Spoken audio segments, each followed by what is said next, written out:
किस्मत से अधिक धन प्राप्त नहीं होता, लेकिन एक व्यक्ति गलत ढंग से अधिक धन प्राप्त कर लिया। इसका क्या परिणाम हुआ, आइए जानिए श्रोताओं। जी हाँ श्रोताओं, सत्य तो यही है कि परमेश्वर के विधान को मानव भूल जाता है। क्या भूल जाता है? यही कि किस्मत से अधिक धन प्राप्त नहीं हो सकता। यदि अन्य अवैध विधि से धन प्राप्त कर भी लिए तो वह क्या होगा? रहने वाला है? नहीं रहेगा। जैसे उदाहरण से समझिए, एक व्यक्ति है, वह अपने पुत्र को सुखी देखने के लिए गलत विधि से गलत जो है योजना बना के बहुत ज़्यादा धन अर्जित कर लिया, प्राप्त कर लिया। इसका क्या परिणाम हुआ जानते हैं? कुछ दिनों के पश्चात उसके पुत्र के दोनों गुर्दे खराब हो गए, बीमार हो गया। लड़का जिसके लिए वह गलत योजना बना के धन इकट्ठा किया, वही जो है गुर्दा खराब हो गया उसका।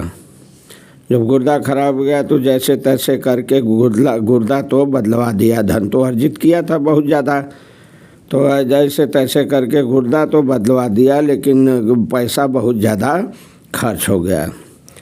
तो कहने का मतलब है, सोचा हूँ जो धन अवैध विधि से जोड़ा था, वह जो योजना बना के लिया था गलत ढंग से, वह सब क्या हो गया? गायब हो गया, सब खर्च हो गया। परिणाम में और उसको कर्जा लेना पड़ गया बीमारी को देखते हुए। लेकिन अभी और आगे स्टेट बाकी रहा, लड़के का विवाह करना। विवाह भी किया, कर्जा हो गई। 6 महीने के पश्चात क्या घटना घटती है? इकलौता पुत्र मित्र को प्राप्त हो गया। सोचिए, अब न तो पुत्र रहा और न ही गलत ढंग से बहुत ज़्यादा अर्जित किया गया धन ही उसके पास रह गया। सब गुर्दा में खर्च हुआ और तरह से बीमारी में, ब्याह शादी में ऐसे तैसे खर्च हो गया। बहुत ऐसे देखेंगे समाज में बहुत सी घटनाएं होती हैं। लोग यही मान के चलते हैं कि भाई इकट्ठा नहीं करेंगे, रखेंगे नहीं या आएगा नहीं तो इतना खर्च करना है या इतना लगेगा तो ये कहाँ से करेंगे। तो कहने का मतलब है कि ऐसी विधि क्यों अपनाते हैं, क्यों ऐसी योजना बनाते हैं जिसमें जो है शेष कुछ रह ही नहीं जाता। अब यहाँ पर देखिए, उस व्यक्ति की क्या रह गया शेष में? बचा क्या? अवैध विधि से धन संग्रह करने में जो पाप हुआ था वही बचा। कि बचा कुछ नहीं बचा, केवल पाप ही रह गया भोगने को। भोगो पाप, सब कुछ तो गया। जो योजना बनाए थे सब, तुम्हारी योजना भी पूरी हो गई, सब गायब भी हो गया, कुछ रह ही नहीं गया। बच गया केवल पाप। पाप को भोगो अब। तो इसको भोगने के लिए जिस से वो व्यक्ति जैसे जैसे गलत ढंग से पैसा इकट्ठा किया था, उसको पूरा करने के लिए वह क्या करेगा? अब भविष्य में गधा बनेगा, बैल बनेगा, गाय, ऐसे तैसे करके वह उसको पूरा करोगा।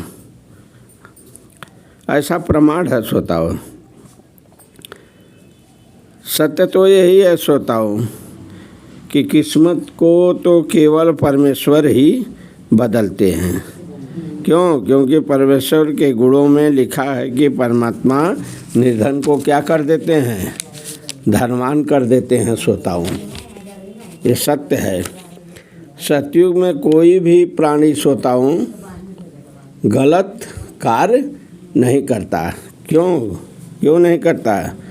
क्योंकि वह गलत ढंग से होने वाले कार्यों के बारे में परिचित रहता है, इसलिए ऐसा वो नहीं करता। तो श्रोताओं, ये कथाएँ यहीं पर समाप्त की जाती है। बहुत लंबी कथाएँ हैं, जीवन मुक्त कथाएँ नामक चैनल से प्रसारित की जा रही हैं। इनका श्रवण करें और जीवन मुक्त की ओर धीरे धीरे अब अग्रसर हों, ताकि आने वाले समय में जीवन मुक्त हो सके। एक बार प्रेम से बोलिए श्री कृष्ण भगवान की जय।